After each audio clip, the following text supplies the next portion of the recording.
Во музејот на Кратово вчера започна 6-тиот меѓународен фестивал на етнолошки документарни филмови Кратово 2017. На него денес и утре ќе бидат прикажани 30 етнолошки филмови снимени на локации од сите страни на светот. Македонското етнолошко друштво ќе биде домаќин на филмски дела од автори од Русија, Непал, Индонезија, Португалија, Данска и многу други земји.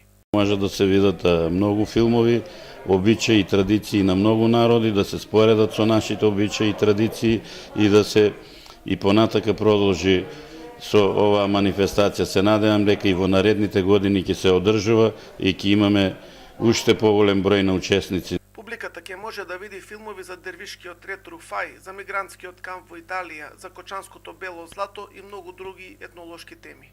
За пофалба е што имаме толку голем број на учесници, пријавени филмови, а од кои што самите автори повеќе од половината се присутни на самиот фестивал. Значи секој од тие автори ќе има можност да се произнесе по својот филм.